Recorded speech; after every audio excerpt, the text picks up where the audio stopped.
From the moment humanity first looked up at the night sky, we have been haunted by one simple yet overwhelming question. Where did we come from? The sight of countless stars scattered across the heavens has inspired awe, fear, and an endless desire to understand our place in the universe.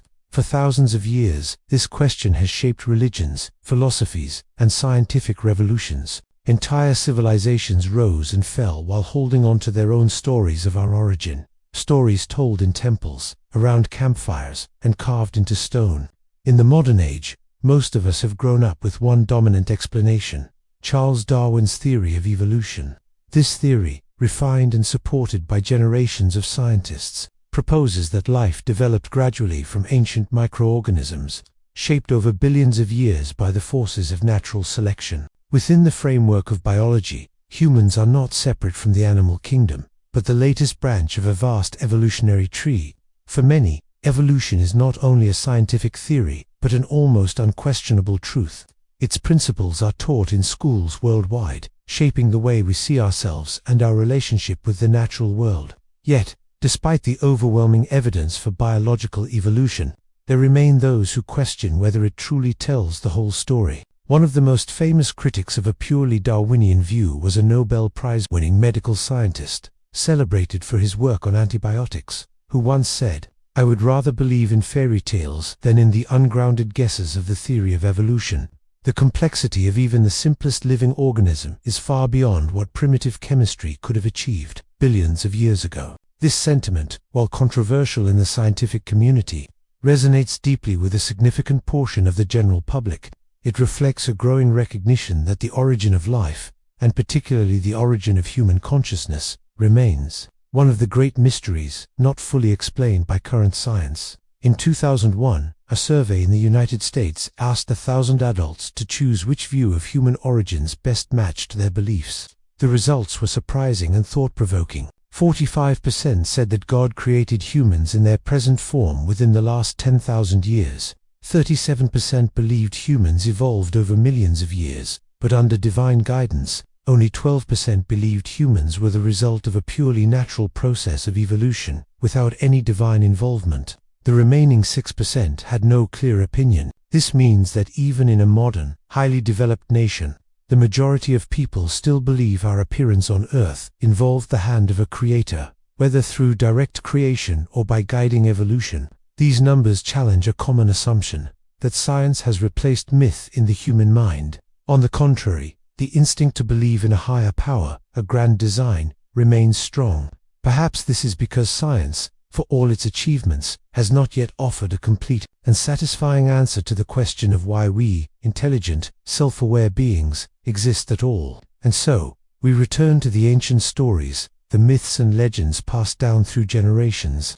Many dismiss them as superstition, but what if they are more than that? What if these myths preserve fragments of knowledge from deep time? Knowledge wrapped in symbolic language so that it could survive the erosion of centuries. In this series, we will revisit some of humanity's oldest civilizations, seeking clues hidden in their creation myths. These stories, told in different tongues and shaped by different landscapes, often share striking similarities. Across continents and cultures, we find recurring themes: the world emerging from chaos, the heavens and earth being separated, the shaping of human beings from clay or soil, the breath of life given by a god or goddess, and the eventual loss of an original paradise. Our journey begins in ancient China, one of the world's oldest continuous civilizations. The Chinese, perhaps more than any other culture, have preserved their mythic heritage with remarkable care. Through poems, chronicles, and folktales, the early Chinese passed down vivid accounts of how the world began, and how humanity first walked upon it. The first story we encounter is that of Pangu the giant, who created the world. In the beginning, according to this myth, heaven and earth were one, a boundless, formless mass, like a great cosmic egg. For 18,000 years, Pangu slept within it. When he awoke, he stretched his limbs, and the shell of the egg cracked open. The lighter, purer elements floated upward to form the sky. The heavier, murkier elements sank to become the earth. Pangu feared that sky and earth might collapse back together, so he held them apart, his head pushing up the heavens, his feet pressing down the land. For another 18,000 years, he grew taller and stronger. keeping the two realms separate. Finally, his great task completed, he died. His breath became the wind and clouds, his voice the thunder. His left eye became the sun, his right eye the moon. His blood became rivers, his muscles the fertile soil, his hair the forests, and his bones the minerals deep underground. Even his sweat became the rain that nourished the land. In Pangu's sacrifice, the world was born, a living body, rich with mountains, rivers, and skies. But the world was still empty of intelligent life. That is when another great figure appeared in Chinese myth, Nuwa, the goddess who shaped humanity. Nuwa wandered the newly made world, seeing forests and rivers, animals and fish, yet finding the land strangely quiet. Lonely, she looked at her own reflection in the water, and was inspired. Kneeling by a riverbank, she scooped up yellow clay and began to mold figures in her own image. When she breathed upon them, they came alive, walking upright, speaking, laughing. She divided them into male and female, so that they could join together and bear children. But creating each one by hand was slow work. To speed the process, she dipped a rope into the muddy river, lifted it into the air, and shook it. Every drop of mud that fell became a human being. In this way, humanity spread across the earth. It is here that we find the first symbolic key of our exploration, the idea of humans being formed from the earth itself. This motif, people shaped from clay or soil, is not unique to China. We find it in the Bible's book of Genesis, in Mesopotamian myths, in Greek legends of Prometheus, and in the stories of cultures from Africa to Polynesia. Why? Could this be a metaphor for something deeper? Perhaps a way ancient storytellers described the physical materials of life? Or is it a poetic echo of a real event remembered across countless generations? The creation story of Nuwa may sound fantastical to the modern ear, but it offers something that pure materialist explanations cannot: a sense of intentionality. In this myth, humans are not accidents of chemistry. They are made with care, imbued with spirit, and placed into a living world by a conscious creator. Whether one takes this literally or symbolically, the emotional power of such a narrative cannot be denied. And so, in this first chapter, we stand at the crossroads of science and myth. On one path lies the laboratory, with its microscopes, fossil records, and equations. On the other lies the temple, with its chants, sacred texts, and timeless stories. The great challenge, and perhaps the great opportunity, of our age is to see these not as enemies, but as to lenses through which we might glimpse the truth. The oldest question of all still hangs in the air, as it did for our ancestors gazing at the stars. Where did we come from? Perhaps the answer lies not in choosing between science or myth, but in learning how to listen to both.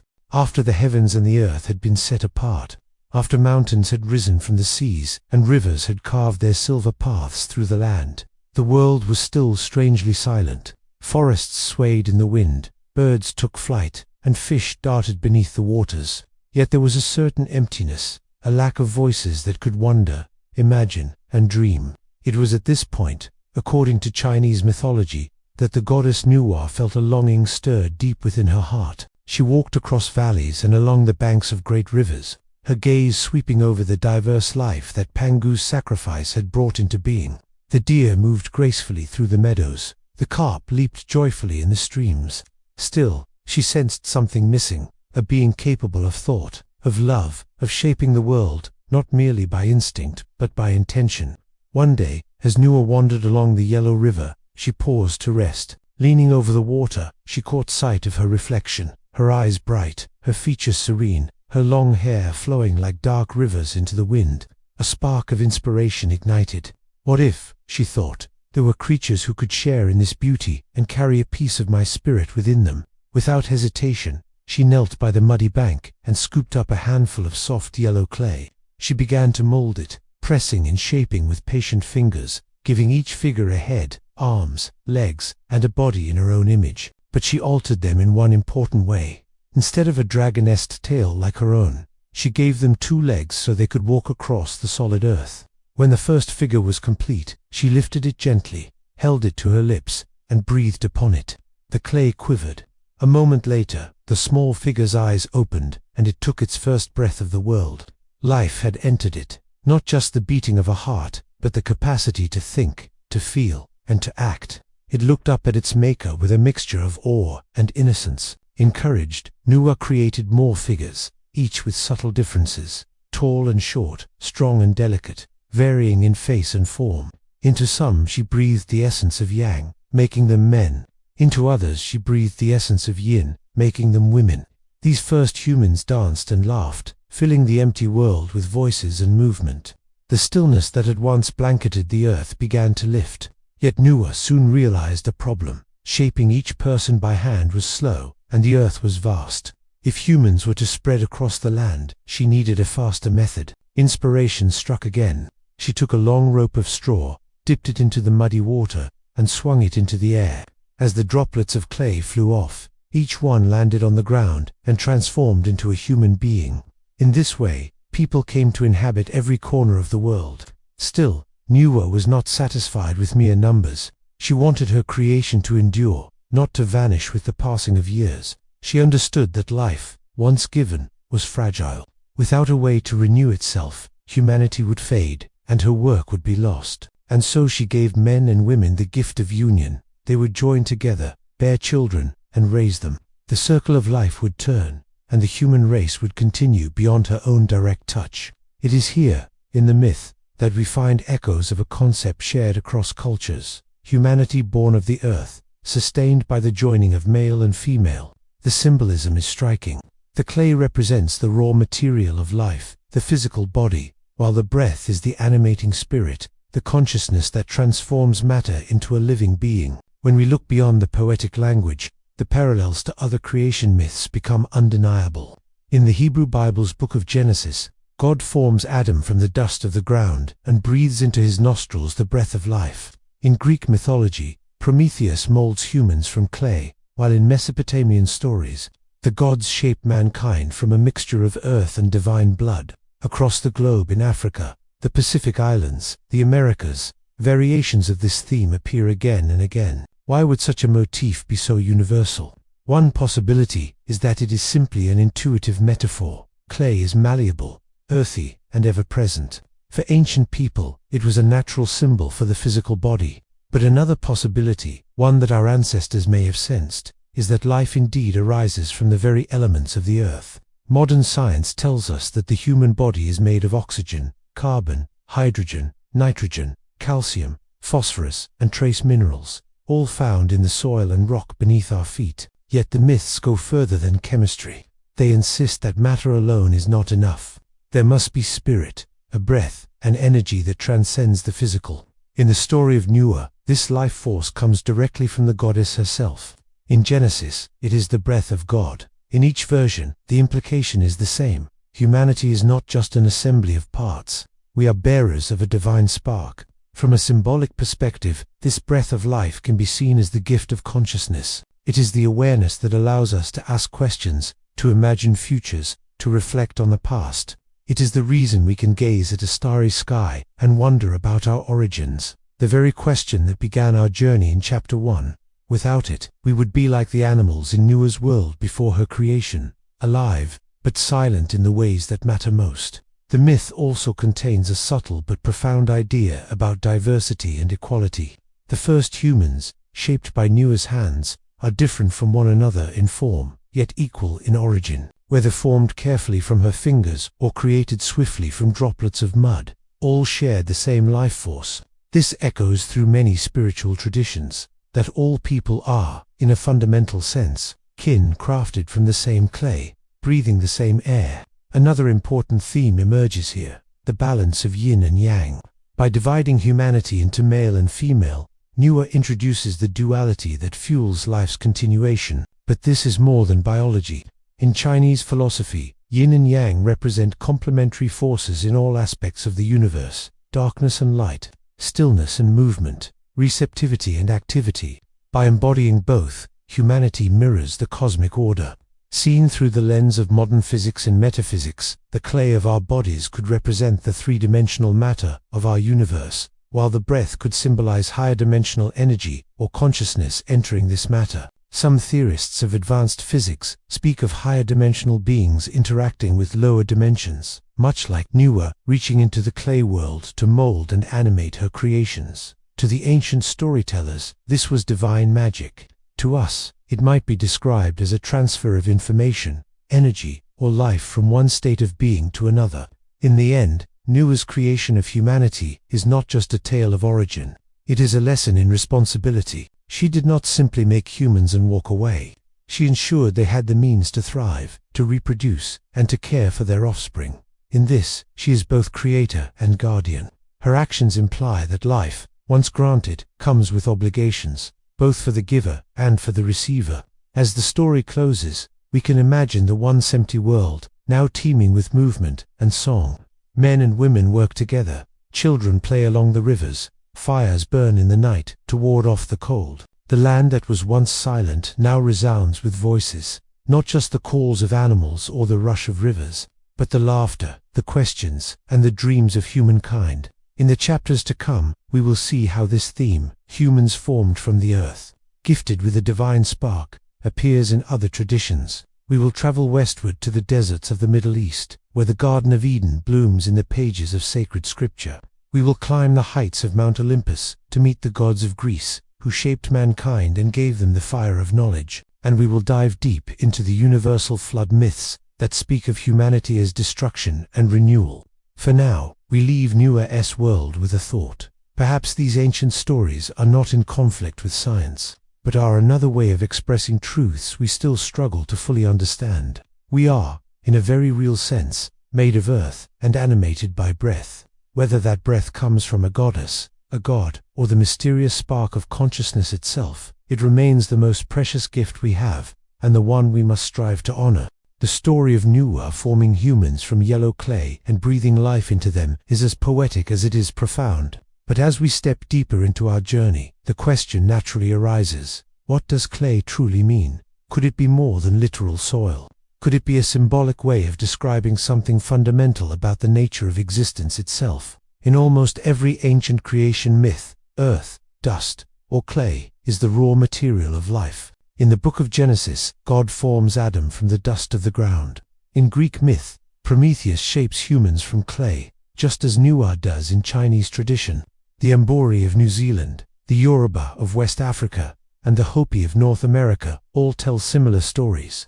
The recurrence is astonishing. Separated by oceans and thousands of years, cultures arrived at nearly the same image, humans molded from the stuff beneath their feet. To the modern reader, this might seem like coincidence or the result of shared human imagination. But what if these cultures were each preserving a fragment of something real, an event or process far older than written history?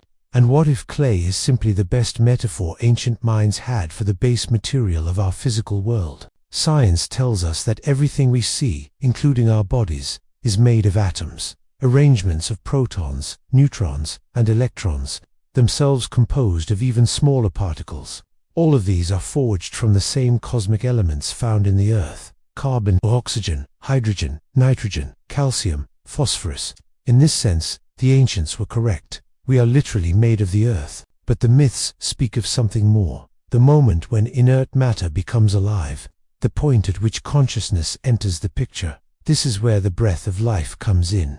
Across traditions, after shaping the human form, the Creator imparts a breath, a spark, or a divine essence. It is a transfer of something that cannot be weighed or measured, the animating principle. Without it, the clay remains clay. Modern physics, surprisingly, offers concepts that echo this mythic imagery. In the early 20th century, Albert Einstein shattered the Newtonian view of the universe by showing that space and time are not separate, but woven together into a single fabric, space-time. This fabric can bend, warp, and twist under the influence of mass and energy. But perhaps more intriguing is what came later: the realization that our familiar 3 dimensions of space and 1 dimension of time might be only a small slice of reality. Some of the most advanced theories in physics today, such as string theory and M-theory, propose that the universe has far more dimensions, up to 11 or more. These extra dimensions are invisible to us, folded into scales too small for our senses to detect. To a being living entirely in 3 dimensions, a higher dimensional reality would be incomprehensible. Much like a flat, 2-dimensional creature on a sheet of paper could never truly understand the depth of a 3rd dimension. Here lies a fascinating possibility. What ancient people called gods or creators may be beings who exist naturally in higher dimensions. From their perspective, shaping a form in our three-dimensional world could be as simple as us drawing a picture on paper, and breathing life into that form could mean transferring an energy or pattern from their higher realm into ours. To make sense of this, imagine a leaf floating on the surface of a pond. The leaf exists in a two-dimensional world, length and width, but not depth. If you were to press your finger into the water from above, the leaf's world would see a strange intrusion. First a single point, then a growing circle as your finger descends.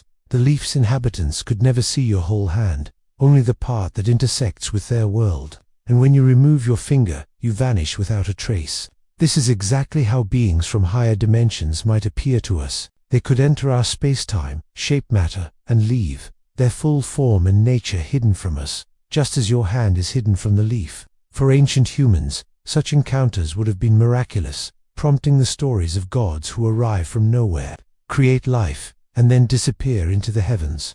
In this light, clay could be a metaphor for the base material of our dimension, the molecular and atomic building blocks. The breath of life would then be the insertion of a higher dimensional pattern, the unique arrangement that makes a living being more than the sum of its parts. In modern terms, it could be seen as information, the encoded instructions that define life, introduced from outside our visible reality.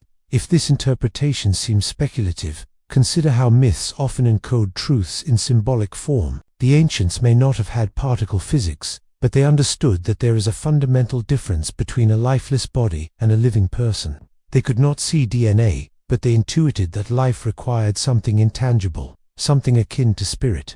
Einstein himself, though deeply rooted in science, often spoke in terms that bridged into philosophy. His theories showed that mass and energy can warp spacetime, creating the conditions for phenomena like black holes, regions where spacetime curves so much that not even light can escape. Building on these insights, later scientists proposed the idea of wormholes, tunnels through spacetime that could, in theory, connect distant points or even different dimensions. To an ancient observer, a being stepping through a wormhole might indeed seem to appear from the heavens or out of nothing. String theory extends this further, suggesting that all particles are vibrations of tiny strings, and the way these strings vibrate depends on the shape of the extra dimensions around them. Change the dimensions, and you change the very nature of reality. If higher dimensional beings could manipulate these vibrations, they could, in principle, create life as easily as a potter shapes clay. The implications are profound. If life on Earth was shaped or guided by higher dimensional intelligence, it would explain the near-universal myth of divine creation, the common motif of being made from Earth, and the sense of a breath that animates us. It would also mean that our origins are both physical and metaphysical, that we are citizens of the material world, yet connected to a realm beyond it. From a mythological standpoint, this interpretation does not strip away the sacred awe. On the contrary, it reinforces the awe our ancestors felt. To them, these creators were gods. To us, they might be advanced intelligences, natural to the fabric of a greater reality. The labels change, but the wonder remains. In the next chapters, we will see how this pattern shaping from matter, animating with spirit, plays out in traditions far from China. We will enter the lush gardens of Eden in the Middle East, where the first man and woman lived in harmony with their Creator until a choice changed everything.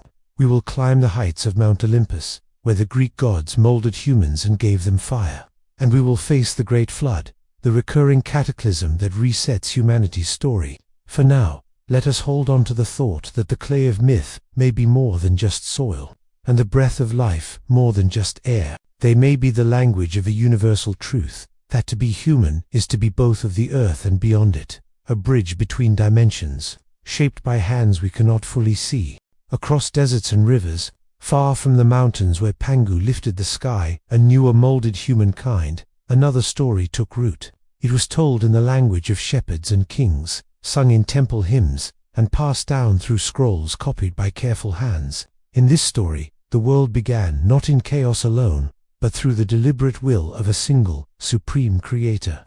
This creator shaped light and darkness, oceans and land, plants and animals, each in its turn, and finally, on the sixth day, fashioned the first human being. The name given to this man was Adam. a word in Hebrew that can mean both man and earth, or clay. The connection between human and soil was explicit. The Lord God formed man of the dust of the ground, and breathed into his nostrils the breath of life. The man opened his eyes, and the world opened to him. But Adam was not placed just anywhere. He was brought into a place of wonder, the Garden of Eden, described in Genesis as a lush and fertile paradise. Eden was unlike the wild landscapes outside its bounds. Rivers flowed through it, splitting into 4 great streams. Trees heavy with fruit lined the paths, flowers perfumed the air, and every animal lived in peace. It was not simply a garden in the physical sense. It was a realm of harmony, a space where the Creator and creation were in perfect relationship. In this sanctuary, Adam was given both privilege and purpose. He was to tend the garden, name the animals, and live free from want. All his needs were met: food from the trees, water from the rivers, companionship from the living creatures around him. Yet the Creator saw that Adam was alone in a deeper sense. So, while Adam slept, the Creator took one of his ribs and formed the first woman, Eve. When Adam awoke and saw her, he recognized something more than flesh and bone. He saw another self, a partner, equal in origin and spirit. For a time, life in Eden unfolded without shadow. Adam and Eve walked openly in the garden, unashamed of their nakedness, unafraid of anything. They lived in a state that ancient traditions across cultures would recognize as original harmony, a condition where humans are fully themselves and yet fully aligned with the natural and divine order. In Chinese philosophy, it might be described as Tian Ren He, the unity of heaven and humanity.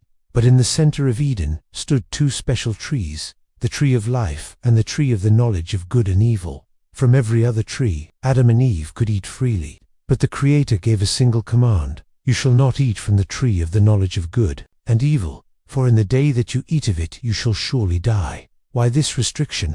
To modern ears, it may sound arbitrary, even cruel, a temptation placed deliberately in reach. Yet the deeper reading suggests it was a safeguard, not a trap. In their pure state, Adam and Eve did not yet comprehend the divisions of good and evil, right and wrong. They lived in innocence, guided entirely by the Creator's presence. The knowledge of good and evil, once awakened, would bring with it the capacity for moral judgment, but also the possibility of pride, deception, and selfishness. It was a power they were not ready to bear. The story turns on the entrance of another figure, the serpent. In the ancient Near Eastern world, serpents often symbolized cunning, wisdom, or chaos. This serpent approached Eve and asked a question that would unravel Eden's harmony. Did God really say, "You must not eat from any tree in the garden"? Eve corrected him. They could eat from any tree except the one in the center. The serpent countered, "You will not surely die. For God knows that when you eat of it, your eyes will be opened, and you will be like God, knowing good and evil." Here, the temptation was not hunger, but ambition, the promise of becoming like God, of stepping beyond the limits set for them. Eve looked at the fruit. It was beautiful. She imagined the wisdom it might give. She took it, ate it, and gave some to Adam, who also ate. At once, their eyes were opened, but not in the way they had hoped. They saw themselves as naked, and felt shame. They sensed fear for the first time. Something within them had shifted. The innocence that allowed them to live in perfect openness was gone. They sewed fig leaves together to cover themselves and hid from the Creator among the trees. When the Creator came walking in the garden, calling for them, they did not run joyfully to meet him. Instead, they answered with hesitation, their voices tinged with guilt. The Creator knew what had happened. The harmony was broken, and the consequences could not be undone. To the serpent, the Creator declared a lasting enmity between it and humanity. To Eve, he spoke of pain in childbirth and a changed relationship with her husband. To Adam, he foretold a life of toil. The ground would no longer yield its fruit freely, but only through sweat and labor.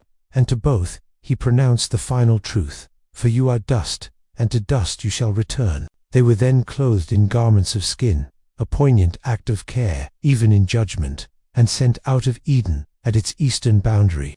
The Creator placed cherubim and a flaming sword to guard the way to the tree of life. The gates of paradise closed behind them. On the surface, this is a story of disobedience and punishment. But beneath it lies a rich layer of meaning about the human condition. Like the newer myth, it begins with humanity crafted from the earth, animated by divine breath, and placed in a harmonious world. Like the Chinese image of a balanced cosmos, it presents an ideal state where humans and the natural order are aligned. Yet here, the story introduces a decisive break, a choice that shifts humanity into a different mode of existence. If we read the Eden narrative alongside the multidimensional perspective explored in the previous chapter, it takes on new possibilities. Eden could be understood as a higher dimensional realm, a reality more refined than our current three-dimensional existence. In such a realm, the laws of decay, death, and conflict might not operate as they do here. But once Adam and Eve fall, they are effectively moved to a lower dimension, a realm where entropy, labor, and mortality define life. The dust to which they will return is the dense matter of this dimension.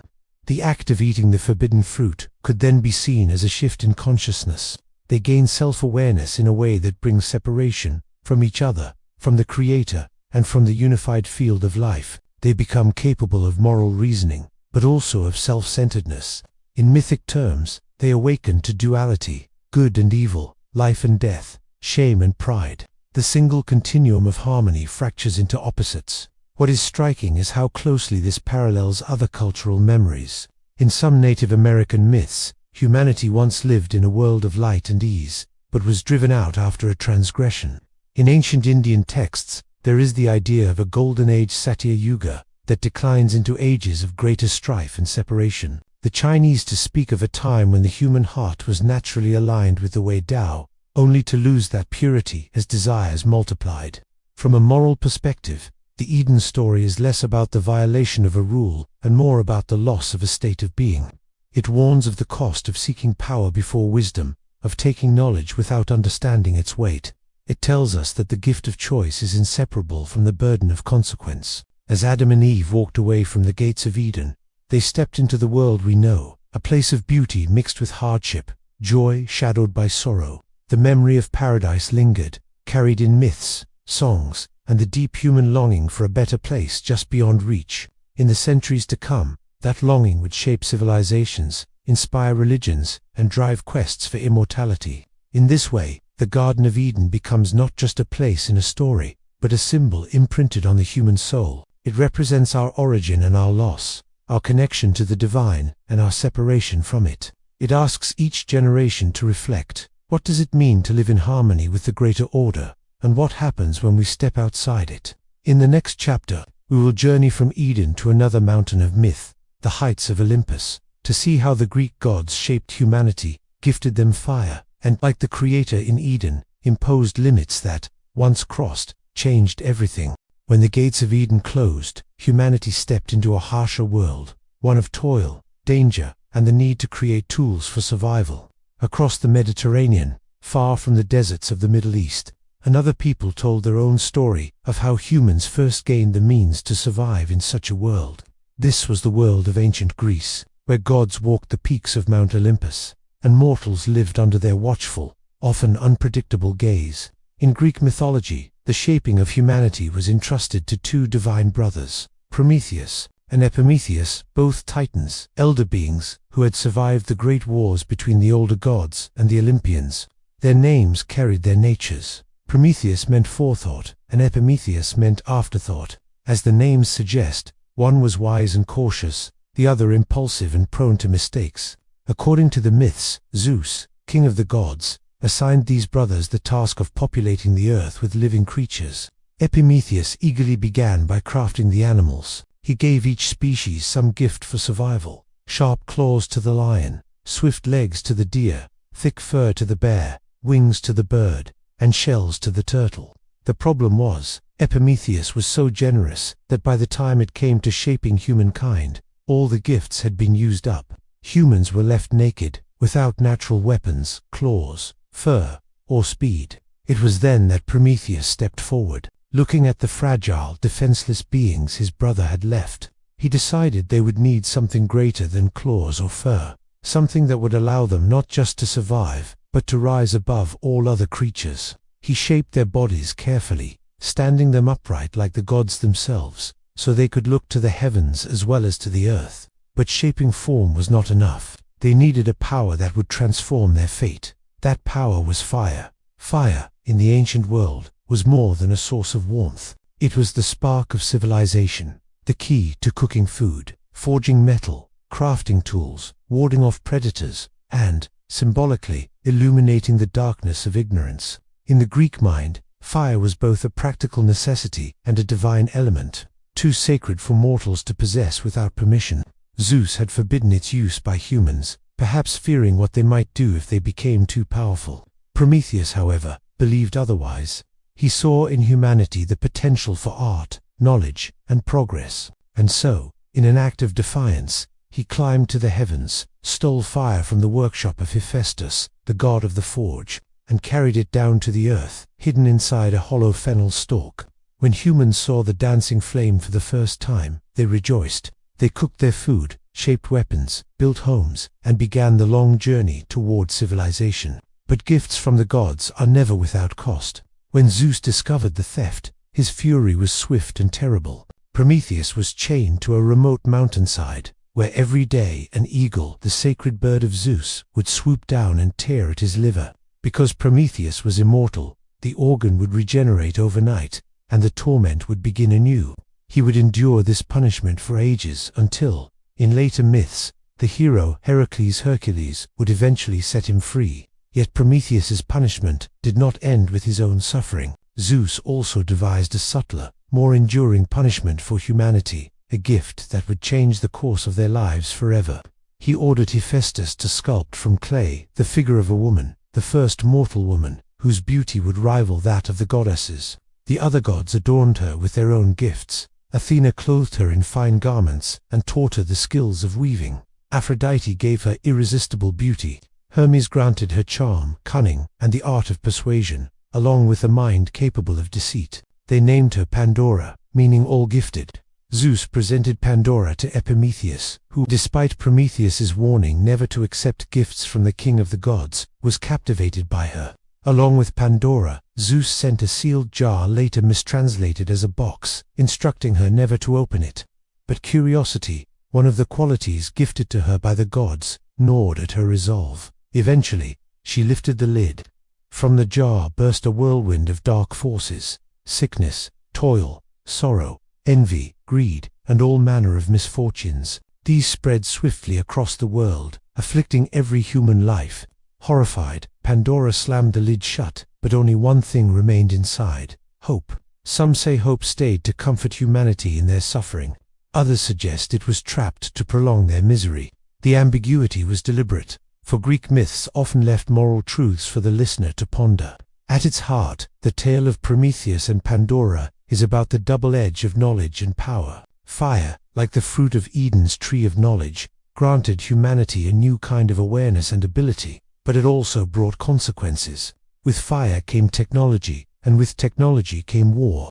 With Pandora came beauty and love, but also desire, jealousy, and the pains of life. Just as in Eden, a gift from the divine shifted humanity from innocence into a new, more complex existence. When we compare the Greek and Hebrew accounts, the parallels are striking. In both, humans are fashioned from clay or earth. In both, a divine figure bestows a powerful gift, fire, knowledge, that was initially forbidden. In both, the act of receiving this gift leads to a change in the human condition, introducing hardship into the world. And in both, the narrative grapples with the tension between divine authority and human aspiration. From a symbolic perspective, Prometheus' theft of fire can be read as humanity's awakening, the moment we took control of our own destiny. In a higher dimensional reading, fire might represent not just literal flame, but the light of advanced knowledge, the ability to manipulate matter and energy. The myth, then, could be preserving the memory of a transformative leap, whether gifted by an otherworldly intelligence or achieved by our own ancestors. In some forgotten chapter of history, Zeus's reaction reflects another universal theme: the guardianship of power. In nearly every tradition, the beings who create or oversee humanity place limits on what we can access. The implication is that power without maturity leads to ruin, a warning as relevant today. In the age of nuclear weapons and artificial intelligence, as it was in the age of myth, Pandora's jar adds another layer. The release of suffering suggests that advancement always comes with risk. No step forward is free from unforeseen consequences. Yet the presence of hope, whether a blessing or a cruel illusion, reminds us that even in the midst of hardship, the human spirit searches for meaning and possibility. In Greek thought, these stories were not simply morality tales. They were frameworks for understanding the human place in the cosmos. Humans were neither gods nor beasts, but something in between. Fragile in body yet powerful in mind, capable of greatness but prone to folly. Our gifts elevate us, but our flaws shadow every achievement. As the centuries passed, the figure of Prometheus would come to symbolize rebellion against tyranny and the relentless pursuit of knowledge. Philosophers, poets, and revolutionaries saw in him a reflection of humanity's struggle to break free from imposed limits. Meanwhile, Pandora became a symbol of beauty entwined with danger, of curiosity as both a virtue and a peril. In the tapestry of our larger exploration, the Greek myths reaffirm the pattern we have seen before. Humans shaped from the base matter of the earth, gifted with something that sets them apart, and then thrust into a world where they must navigate both the blessings and the burdens of that gift. Whether the gift is fire, knowledge, or the breath of life itself, it always changes us, and it always comes with a price. In the next chapter, we will follow this pattern into a far darker turn, the great flood myths that appear in cultures around the globe. For in nearly every ancient tradition, there comes a time when the divine, seeing humanity's corruption, chooses to wipe the slate clean, and a few chosen survivors must carry the flame of life into a new world. Fire was the first gift that lifted humanity from vulnerability into mastery. But with mastery came pride, and with pride came the shadow of excess. Across cultures and continents, ancient stories tell of a moment when humanity's corruption grew so great that the divine could no longer look on without acting. And the chosen instrument for that judgment was not fire, but water, vast, unrelenting, and absolute. The Great Flood is one of the most widespread mythic motifs in the human story. It appears in the Hebrew Bible, in Greek legend, in Mesopotamian epics, in Hindu scriptures, in the myths of China, and among indigenous peoples from the Americas to the Pacific Islands. The details vary, the names of the survivors, the scale of destruction, the reasons for the deluge, but the structure is remarkably consistent. Humanity reaches a point of moral or spiritual collapse. The divine sends a flood to cleanse the world. A small remnant survives, often by building a vessel. The survivors repopulate the earth, carrying forward a renewed but chastened human race. The biblical deluge, Noah's Ark in the Hebrew Bible's book of Genesis.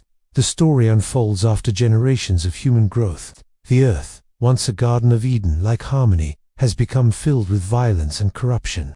The text says, "The Lord saw how great the wickedness of the human race had become, and his heart was deeply troubled." Only one man, Noah, found favor in the eyes of God. Noah is commanded to build an enormous ark, a vessel of cypress wood, sealed with pitch, 3 stories high, able to withstand the coming storm. He is told to bring his family aboard, along with pairs of every living creature. For 40 days and nights, the rains fall.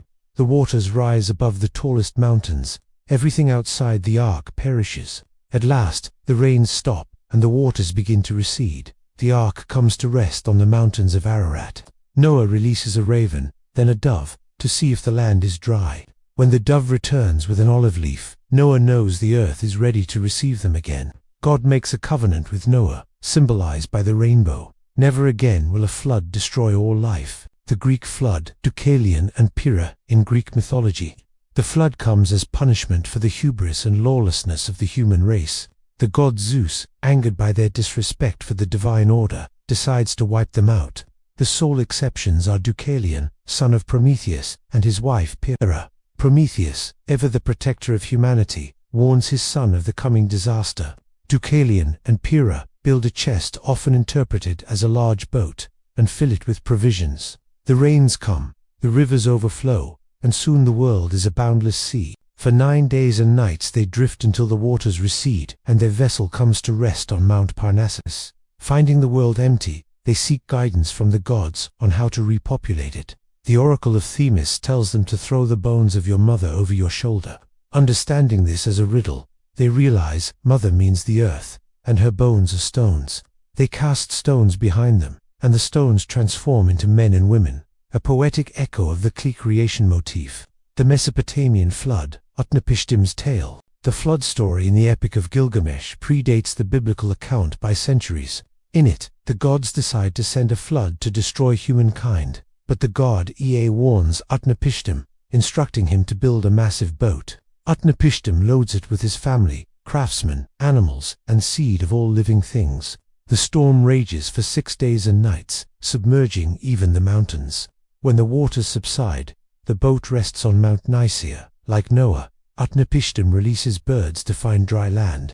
For his obedience, the gods grant him immortality. The Chinese flood, Gong and Nua's repair. China's great flood myth differs in form, but not in significance. Here, the cause is not moral decay but cosmic catastrophe. The water god Gong, in a fit of rage after losing a battle to the fire god Ju, smashes his head against Mount Bujo, one of the pillars holding up the sky. The blow tilts the heavens, causing rivers to overflow their banks, oceans to surge inland, and endless rains to pour from the sky. Humanity teeters on the edge of extinction. The goddess, Nua, already known as humanity's creator, takes pity on her children. She melts down 5 colored stones to patch the hole in the sky, cuts the legs off a giant turtle to replace the broken pillar, and slays a giant serpent to dam the raging waters. Only after her repair work do the floods recede and order return to the world. Shared patterns and deeper meanings when placed side by side, these flood myths form a remarkable tapestry. In every case, water is the agent of both destruction and renewal. It wipes away the old order, corrupt, chaotic, or broken, and makes room for the new. The survivors are often chosen for their virtue, their connection to divine beings, or their ability to listen to warnings others ignored. Symbolically, water represents both life and death. It is the womb from which life emerges, but also the force that can dissolve life back into formlessness. In mythic terms, the flood is a reset, a return to the primordial chaos from which creation can be reborn. From a multidimensional perspective, as explored in earlier chapters, the flood might be seen as more than a literal rainstorm. It could symbolize a shift in the environmental conditions, the collapse of a previous civilization, or even an intentional reset by higher dimensional overseers who deemed the human experiment to have strayed too far from its intended path. In such a reading, the ark, whether a literal boat, a symbolic refuge, or a technological vessel, represents a survival mechanism for transferring life from one era to the next. Interestingly, modern science has uncovered evidence of dramatic flooding events in Earth's past. At the end of the last ice age, around 12,000 years ago, melting glaciers caused sea levels to rise rapidly, flooding vast coastal plains. Geological records show sudden inundations, such as the bursting of glacial lakes, that unleashed torrents rivaling anything described in myth. Some researchers have speculated that these real events became the seeds of the flood legends, passed down orally until they were woven into the mythic fabric of each culture. Yet the persistence of the flood story across so many disconnected civilizations hints at something more than shared memory. It may reflect a universal human intuition that our existence is fragile, that the forces of nature, or the will of the divine, can sweep away everything we have built in an instant. And it serves as a reminder of our dependency on balance with each other, with the natural world, and with whatever higher order governs the cosmos. The aftermath, lessons in survival in every version. The survivors emerge into a changed world. The air is clearer, the land renewed, but the memory of destruction lingers. For Noah, the rainbow is a covenant. For Deucalion and Pyrrha, the stone-born humans are a sign of resilience. For Utnapishtim, immortality is both a gift and a burden. For Nua, the repaired sky is a testament to compassion and duty. These endings suggest that the flood is not merely a punishment, it is a chance to start again. But the new world is not the same as the old. It carries the imprint of loss, the weight of knowing how close humanity came to disappearing. That knowledge becomes part of the cultural DNA, a warning to future generations. Remember what happened when we forgot who we were meant to be. The great flood myths also serve another purpose in the cycle of human storytelling. They bridge the gap between the age of the gods and the age of humans. Before the flood, divine intervention is direct and frequent. After the flood, humans often take on greater responsibility for shaping their destiny. It is as if the flood marks a rite of passage for humanity, however costly, moving us from divine childhood toward a more independent, if more perilous maturity. As we look ahead, the pattern we have been tracing becomes clearer. From clay-born beginnings to divine gifts, From the loss of paradise to the acquisition of dangerous knowledge, from the heights of civilization to catastrophic cleansing, the arc of myth mirrors the arc of human history itself. And just as every flood leaves a changed landscape, every great trial leaves a changed humanity. In the next chapter we will step beyond water into the realm of universal patterns, drawing the threads together from Chinese, Hebrew, Greek, Mesopotamian, and other traditions to see if they point toward a single shared origin of the human story. By the time we have walked through the gardens of Eden, climbed the slopes of Mount Olympus, watched Prometheus steal fire, seen Pandora lift the fateful lid, and stood on the decks of arks riding the floodwaters, something remarkable becomes clear. These stories, though born in distant lands and shaped by different tongues, fit together like pieces of a larger puzzle. They are not random, isolated myths. They are variations on a single template, a shared framework that seems to underlie humanity's storytelling about itself. Whether carved into the bamboo slips of ancient China, sung by Hebrew prophets, recited in Greek amphitheaters, or etched on Mesopotamian clay tablets,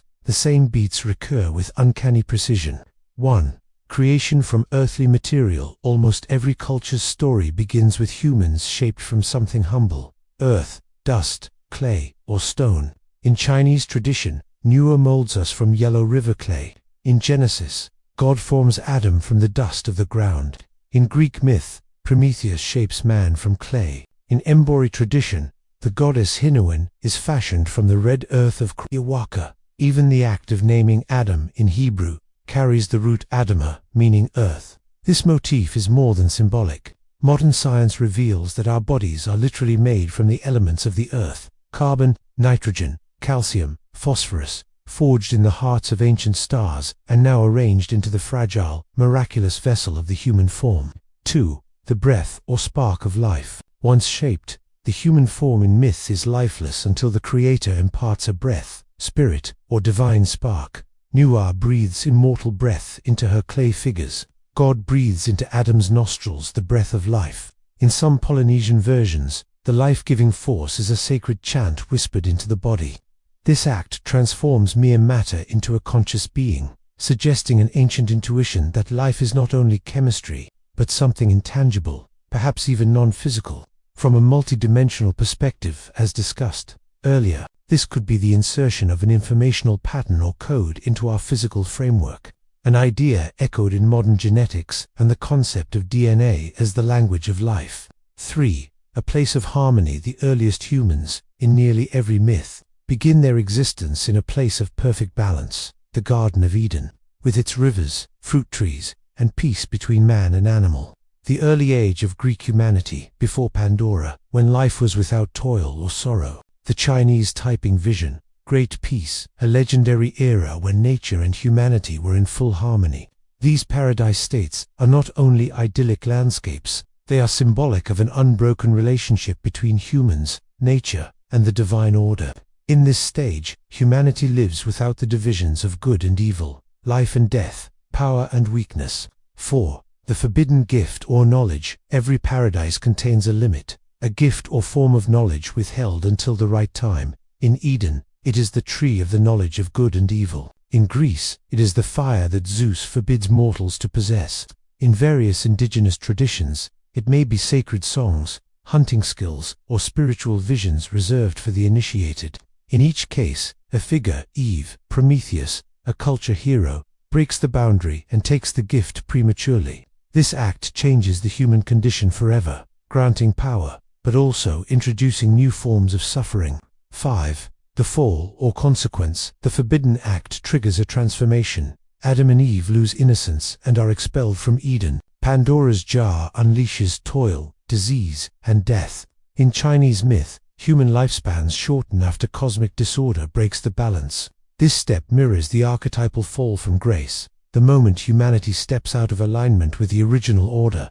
Symbolically, it is the shift from unity to duality, from timelessness to mortality. 6. Divine judgment and cleansing. The corruption or imbalance eventually reaches a tipping point, prompting a cleansing.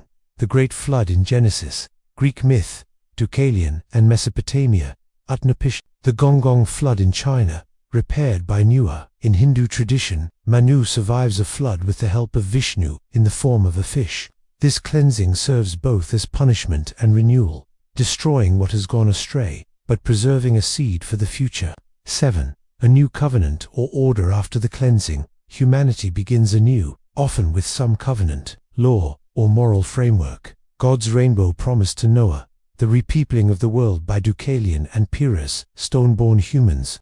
In Chinese stories, new dynasties arise under heavenly mandate after disaster. This stage acknowledges that while humanity is fallible, it is also capable of growth, adaptation, and survival. Why are these patterns universal? The obvious question is, how can such specific narrative beats appear in cultures separated by oceans, deserts, and thousands of years of independent development? Scholars often propose three possibilities. Shared origin. The myths descend from a single, very ancient story, carried and adapted as humans migrated. Convergent storytelling. Different cultures independently create similar myths because they grapple with the same fundamental human experiences. Preserved memory of real events. The myths may encode actual historical or prehistorical occurrences, such as environmental cataclysms, sudden leaps in knowledge, or contact with advanced beings, remembered through symbolic language. The third possibility, while controversial, resonates strongly with the multidimensional framework we've been exploring. If higher-order intelligences, whether divine, extraterrestrial, or interdimensional, shaped early humanity, interacted with them in a golden age, set boundaries, and later intervened with a reset, we might expect those events to leave deep cultural imprints, the kind that would survive for millennia in myth. The blueprint as an initiation story. Another way to see this template is as a kind of initiation narrative for humanity as a whole. Birth, creation from the earth. Infancy, life in harmony, protected. Adolescence, curiosity leads to the breaking of boundaries. Consequence, loss of innocence, learning through hardship. Crisis, a near destruction, testing survival. Maturity, emerging into a new order, with hard-won knowledge. This mirrors the journey of the individual human life, from the innocence of childhood to the trials and responsibilities of adulthood. Perhaps the universality of the mythic structure comes from its deep resonance with our own psychological development. Science and myth in dialogue. Modern science seeks origins in fossils, genetic sequences, and geological strata. Myth seeks origins in archetypes, symbols, and moral truths. They speak different languages, but they may be describing the same reality from different vantage points. For example, the breath of life may correlate to the moment when early hominins developed symbolic thought and language, a cognitive leap that turned mere survival into culture. The forbidden gift could represent the mastery of fire, agriculture, or metallurgy, technologies that fundamentally altered human society and the environment. The flood could encode the memory of post-ice age, sea level rise, or other catastrophic climate events. If we accept that both myth and science are partial maps, we can begin to overlay them, looking for the points where they align, and letting each illuminate the other, toward a unified story. By weaving together the threads from China, the Middle East, Greece, Mesopotamia, and beyond, we begin to see a narrative that transcends any single culture. We are beings shaped from the substance of the earth, but animated by something beyond it. We began in balance with the greater order, but our curiosity drove us to claim powers that reshaped us. In the process, we fell out of harmony and faced judgment. Yet we survived, renewed, and began again, bearing both the wounds and the wisdom of our journey. It is a story of creation, loss, resilience, and hope, and it may be the closest thing humanity has to a shared memory, a blueprint etched into the collective soul. In the next chapter we will explore whether this shared template might point not only to common origins on Earth, but to the possibility that our beginnings are linked to realms, or beings, beyond Earth itself. Could the gods of myth and the architects of our genetic heritage be one and the same? And if so, what does that say about where we are headed next? In the previous chapter, we traced the repeating template of humanity's creation myths, a pattern so precise and so widespread that coincidence seems increasingly improbable.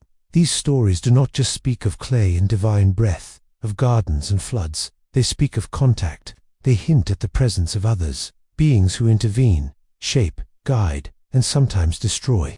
But who, or what, were these gods? To the ancients, they were divine figures, wielding powers far beyond human capability.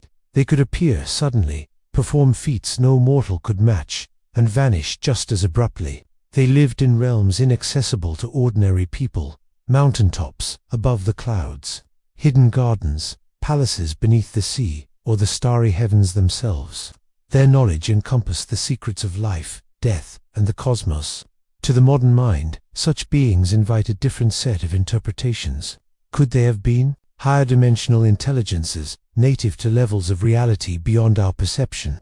Extraterrestrial visitors, arriving from other worlds within our universe, a fusion of both entities whose technology allows them to cross the boundaries between dimensions and planets alike. The higher dimensional hypothesis. Physics tells us that our everyday reality has three spatial dimensions: length, width, height, and one time dimension, the familiar 3D plus time of spacetime. But theories like string theory proposed additional, hidden dimensions, curled up at scales too small for us to see. A being existing naturally in 5, 10, or 11 dimensions would experience reality in ways we cannot imagine. From their perspective, moving into our world might be as simple as slipping a hand into water, appearing suddenly in our 3D pond, interacting with it, and withdrawing without a trace. The hand can manipulate the fish in the pond. So too might higher dimensional beings shape matter, energy, or even life in our world. This framework offers a striking explanation for the sudden, transformative interventions in myth. Newer, breathing life into clay could represent a higher dimensional transfer of vital code into inert matter. God in Eden could be a being who exists outside of linear time, perceiving the whole arc of human history at once. Prometheus's theft of fire could symbolize a moment when knowledge from a higher order is brought into our own, an act of dimensional smuggling. Such beings would seem omnipotent and omnipresent to us, not because they are literally infinite, but because their perception and capabilities operate beyond the constraints of our reality. The extraterrestrial hypothesis. Alternatively, or perhaps additionally, the gods may have been physical visitors from elsewhere in our own universe. The Milky Way contains hundreds of billions of stars, many with planets in the habitable zone. The age of the galaxy means that civilizations could have arisen millions, even billions, of years before ours. With such a head start, their technological capabilities could be beyond our comprehension, including the ability to travel between stars. Ancient myths contain tantalizing hints of such contact. The Sumerian gods, the Anunnaki, are described as descending from the heavens in fiery ships, bringing knowledge of agriculture, law, and architecture. Polynesian traditions speak of ancestors arriving in Waka of the sky. Mesoamerican civilizations depict feathered serpents and bearded gods arriving by sea or air, teaching the people arts and sciences. If such beings arrived in humanity's deep past, their technological tools, advanced machines, energy manipulation devices, genetic engineering would be indistinguishable from magic to the people of the time.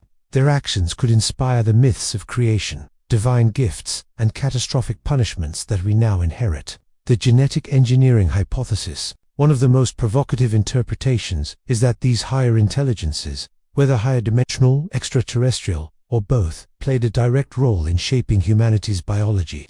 This would explain the precision of the clay metaphor. They took existing material hominid species and altered it to produce modern Homo sapiens. This theory has been fueled by several lines of thought. The sudden emergence of advanced symbolic thought, art, and technology in the archaeological record, sometimes called the Great Leap Forward. Genetic anomalies, such as junk DNA whose purpose remains unknown, or sudden changes that cannot be easily explained by gradual evolution. The persistent theme, across cultures, of humanity being fashioned or crafted, rather than simply born of natural processes. In this reading, breathing life into clay could be a poetic memory of instilling a new genetic or energetic pattern into an existing biological form. Why hide themselves? If these beings existed, why do they no longer walk openly among us? Myth offers several possible answers. The fall. Humans broke a covenant, lost access to the higher realm Eden, the heavenly court, and the connection was severed. The flood. Catastrophe wiped out most of the human population and altered the relationship between humanity and its overseers. The mandate. The gods decided humanity must develop on its own, without direct interference, to reach maturity. This withdrawal is echoed in many traditions. The gods depart, promising to return one day. or leaving behind signs of their presence in monumental architecture, encoded texts, or oral prophecies. The power of technology and the perception of divinity. Arthur C. Clarke's famous third law states, "Any sufficiently advanced technology is indistinguishable from magic." This principle bridges the gap between ancient myth and modern speculation. A higher dimensional traveler or advanced extraterrestrial might use energy manipulation devices perceived as lightning bolts, divine fire, or miracles, genetic tools seen as creation from clay or bone, transportation systems described as chariots of fire, flying palaces, or ladders to the heavens. From the point of view of early humans, these would confirm the status of such beings as gods, worthy of worship and awe. The blended hypothesis, perhaps the most compelling possibility, is that we are not dealing with a simple choice between gods and aliens, but with a spectrum. Civilizations advanced enough to master higher dimensional travel, effectively bridging physical space and the layers of reality beyond our perception. Such beings could come from other planets, yet operate in a manner that appears supernatural to us. In this blended vision, the heavens of myth could mean both the starry sky and higher realms of existence. The chariots could be craft that phase in and out of our spacetime. The divine acts could be the application of physics we have yet to discover. Implications for the human story if this hypothesis is true. The shared template of myths is not merely a cultural coincidence. It is a record, fragmented, symbolic, and adapted, of real encounters with beings who shaped our species and guided our early steps. It means our origin is a hybrid, part terrestrial, part cosmic. This perspective transforms the moral lessons of myth as well. The fall, the flood, the forbidden gift. These are not only spiritual allegories, but also warnings from our early mentors about the dangers of imbalance, overreach, and forgetting our place in the wider order. It also raises urgent questions. Are these beings still watching us? Do they intend to return when we reach a certain stage of maturity or catastrophe? Are modern sightings and unexplained aerial phenomena part of the same long story? A return to the beginning. If the architects of humanity came from beyond Earth, then our longing for paradise, for Eden, for the Golden Age, for the Great Peace, may be, in part, a homesickness for the time when we lived in the presence of those who made us. This would explain why the myths are not only about origins, but also about returns. The Messiah, the prophesied king, the rebirth of the world after a great cleansing. The next chapters will ask an even bolder question. If such architects existed, and if they once walked among us, could we one day follow them, not as subjects, but as peers? Could the human story, which began in clay and breath, in gift and fall, in flood and renewal, end in our own ascent into the realms where our makers dwell? If the architects of humanity once walked among us, whether higher dimensional beings, advanced extraterrestrials, or both, the myths suggest their departure was never meant to be the end of the story. Across civilizations, there is a persistent refrain: they will return. Sometimes the return is framed as a day of judgment, sometimes as an age of renewal, and sometimes as the arrival of a savior who will restore a lost golden age. This return of the gods motif is one of the most enduring in human culture. It appears not in one or two traditions, but in dozens, spread across the globe, separated by geography, language, and history. The imagery changes, but the promise remains. Messianic visions in the Abrahamic traditions, Judaism, Christianity, Islam. The return takes the form of a messianic figure. Judaism awaits the Messiah, Mashiach, a human descendant of King David, who will be empowered by God to gather the exiles, rebuild the temple in Jerusalem, and usher in an era of peace. Christianity awaits the second coming of Jesus Christ, who will return on the clouds with great power and glory to judge the living and the dead, restore justice, and establish God's kingdom on earth. Islam expects the coming of Al-Mahdi, the Guided One, who will appear alongside Isa Jesus to defeat the forces of corruption before the final judgment. Though couched in theological terms, these prophecies share the structure of a long absence followed by a sudden, transformative reappearance. Eastern and indigenous prophecies in the East. Hinduism speaks of the Kalki avatar, the final incarnation of Vishnu, who will come at the end of the current Kali Yuga, age of darkness, to cleanse the world and renew Dharma cosmic order. Buddhism has the prophecy of Maitreya, the future Buddha who will appear when the teachings of Gautama Buddha have been forgotten, to teach anew the path to enlightenment. In Mesoamerican myth, The Aztec god Quetzalcoatl was said to have sailed away eastward, promising to return. The Maya spoke of cyclical ages in which gods and heroes descend to guide humanity. Among the Polynesians, there are chants of ancestral figures who will come back from the horizon when the time is right. The Hopi people of North America tell of Pahana, the lost white brother, who will return in the final days to help purify the world and lead the faithful into a new age. The cyclical nature of time. One striking feature of many of these traditions is the cyclical concept of time. The return of the gods is not a one-time event, but part of a repeating cosmic rhythm. Golden age gives fall, gives cleansing, gives renewal, gives golden age again. In Hindu cosmology, this cycle is expressed through the yugas. In Mesoamerican calendars, through the successive sun's world ages. Even in modern cosmology, theories like the oscillating universe or cyclic model suggest that endings are often beginnings in disguise. If the ancient gods were real, the cyclical framework might imply that their interventions are scheduled, that they appear when humanity reaches certain thresholds of development or crisis. Thresholds in myth and history. When we look closely, these thresholds tend to share certain characteristics. Technological leap. Humanity acquires a transformative capability. Fire, agriculture, metalworking, navigation, flight, atomic energy, artificial intelligence, moral crisis. The new capability is used for both creation and destruction, leading to imbalance and widespread harm. Environmental or cosmic instability. Disasters, natural or induced, push the species toward a point of no return. Collective psychological shift. A growing awareness that survival depends on profound change. In mythic language, these moments are when the gods return, either to correct our course, to renew the covenant, or to decide whether humanity continues at all. Are we near another threshold? If we apply this model to today's world, the parallels are unsettling. Technological leap. We have entered the era of quantum computing, biotechnology, space exploration, and artificial intelligence, each with the power to reshape civilization. Moral crisis. Our advancements have brought unprecedented prosperity, but also widened inequality, fueled ecological collapse, and armed us with planet-ending weapons. Environmental instability, climate change, mass extinction, and extreme weather events mirror the destabilizing forces of the flood in myth. Psychological shift. The collective sense that something is coming permeates not just fringe speculation, but mainstream discourse. From scientific warnings to political rhetoric, if ancient patterns hold, we may be standing on the cusp of another return moment.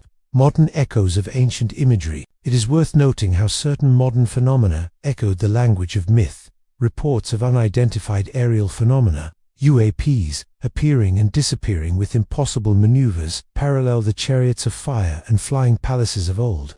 Close encounter testimonies often involve beings who communicate telepathically, perform healings, or impart visions of ecological disaster, reminiscent of gods who warn and teach. The idea of contact protocols and prime directives in science fiction reflects the mythic notion of non-interference until a crucial moment. Whether these are genuine interactions with advanced intelligences or projections of our cultural memory, they keep alive the possibility that the gods have never fully left. They have simply been watching, waiting for the appointed time. The return is judgment and renewal. The dual nature of the return is consistent across traditions. Judgment. The unworthy are destroyed, banished, or left behind as in the flood narratives. Renewal. The worthy are elevated, taught anew, and given a role in shaping the next age. In theological contexts, this is framed as the separation of the righteous from the wicked. In more speculative, ancient astronaut terms, it could be a form of selective contact, choosing those ready for integration into a higher order, leaving the rest to continue their path unaided, preparing for the return. If the return is real, whether as divine intervention, extraterrestrial contact, or higher dimensional reconnection, the myths suggest that preparation is less about technology and more about alignment with certain values, harmony with the natural order, echoing Eden, typing the Golden Age, respect for the boundaries of power, learning from the fall and Pandora's jar, readiness for cooperation mirroring the post-flood covenants. From this perspective, the return is not something to be passively awaited, but actively prepared for, a test of whether we have learned from the cycles of our past. A convergence of myths and modernity. The most intriguing possibility is that the mythic return and the modern pursuit of space exploration, quantum physics, and advanced communication are converging. We may be approaching the point where we can meet our gods not as primitive subjects but as partners. Civilizations across dimensions and star systems recognizing one another as kin. But myths warn that this meeting is conditional. Just as Eden was lost through disobedience, and just as the flood spared only a remnant, the return may not be a universal uplift. It may be a choice, for them, and for us. In the next chapter we will dive deeper into how ancient sites, monuments, and encoded symbols might serve as beacons or keys for this return. Physical and cultural artifacts left behind to guide humanity through the long night until the next dawn of contact. If the architects of humanity once walked the earth, and if their return is part of a cosmic plan, then what did they leave behind to guide us through the long centuries of absence? Myths often speak of promises, prophecies, and covenants, but in many cases they also point to something physical, sites, structures, and symbols designed to endure the erosion of time. These enduring artifacts may not be mere monuments. They could be markers, keys, or even messages waiting to be unlocked when we are ready. Across the world, from the wind-swept deserts of Egypt to the mist-shrouded mountains of Peru, ancient constructions display a scale, precision, and alignment that defy the abilities of their purported builders, while mainstream archaeology sees them as the pinnacle of human ingenuity in their respective eras. Alternative interpretations suggest they may have been intentionally engineered to transmit knowledge across ages, or to signal our readiness for recontact.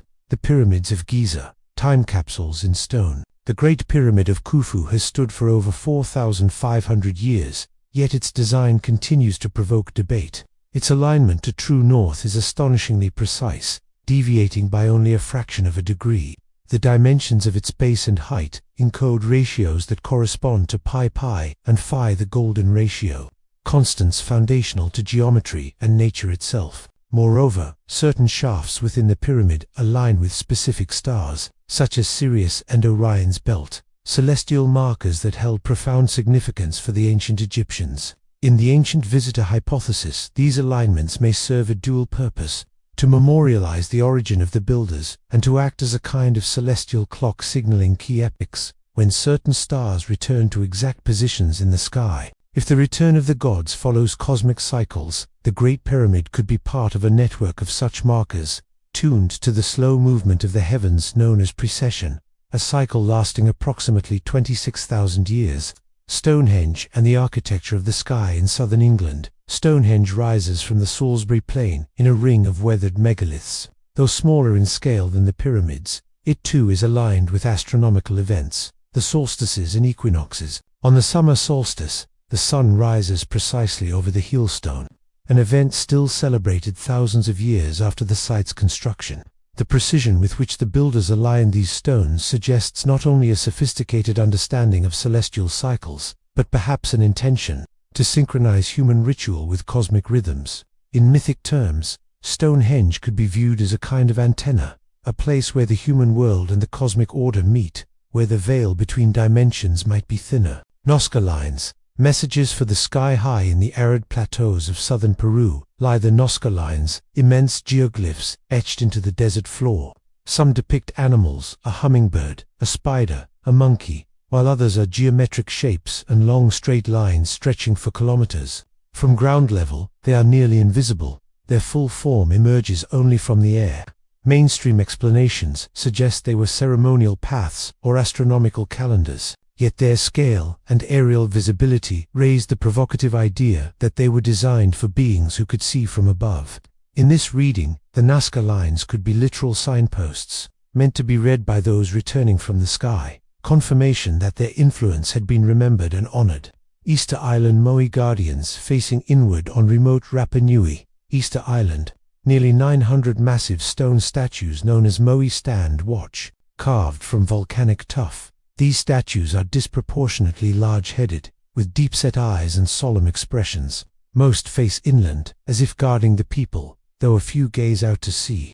The Moai are thought to represent deified ancestors, but their construction, some weighing over 80 tons, still challenges our understanding of transport and placement with limited tools. To those who view the myths literally, the moai could be guardians or markers set to maintain a spiritual connection between the islanders and their sky ancestors until such time as they return. Global patterns. The Orion connection. One of the most curious correlations among ancient sites is their repeated association with the constellation Orion. The three main pyramids of Giza, aligned with Orion's belt. The layout of the pyramids at Teotihuacan in Mexico mirrors the same three stars. Certain Hopi settlements in North America are arranged to match Orion's pattern. In mythic traditions from Egypt to the Pacific, Orion, or its brightest star, Betelgeuse, is often linked to the home of the gods or the origin of humanity. If the architects of these monuments shared a common origin, or if they coordinated their instructions to disparate cultures, this recurring pattern might serve as a celestial address pointing to where they came from or where they will appear again. Encoded knowledge, mathematics, geometry, and cycles beyond physical alignment. Many ancient monuments encode mathematical constants and celestial cycles. The Mayan calendar tracked solar years, lunar months, Venus cycles, and long counts spanning thousands of years. The Great Pyramid's dimensions can be scaled to approximate the circumference of the Earth, a feat supposedly unknown in that era. Göbekli Tepe in modern Turkey, built over 11,000 years ago, incorporates carvings that may reference constellations and even comet events. These elements could serve as instructions, a kind of interstellar Rosetta Stone. If the builders intended to return, they might need to re-establish temporal synchronization, ensuring that they arrive at a precise cosmic moment recognized by those on Earth. Are these beacons or tests? Two interpretations emerge. Beacons. The sites are literal markers or signal points, designed to be detectable from afar or across dimensions. When the right alignment occurs, planetary, stellar, or energetic, they activate as part of a larger network. Tests. The sites are puzzles left for humanity to decode. Successfully understanding their purpose and design would demonstrate that we have reached a sufficient level of maturity and knowledge to engage with our creators again. In both scenarios, the monuments are not just relics. They are part of a plan spanning millennia. The risk of forgetting. Many myths warn that when humanity forgets the meaning of these markers, it risks missing the signal. The destruction of knowledge through conquest, natural disaster, or willful neglect could sever the chain of continuity between ages. This is why the oral traditions, ritual observances, and symbolic storytelling associated with these sites are as important as the stones themselves. When we dismiss myths as superstition, we may be ignoring the operating manual for our reconnection. Modern rediscovery today, with satellite imaging, ground-penetrating radar, and astronomical modeling software, we can study these monuments in ways impossible to their builders. We can reconstruct lost alignments, date construction phases with precision, and identify patterns across continents. Ironically, we may be the first generation since their creation to see the full network, a planetary web of markers tied to the sky. This rediscovery could mean that the time of their activation, or the readiness they were meant to signal, is approaching.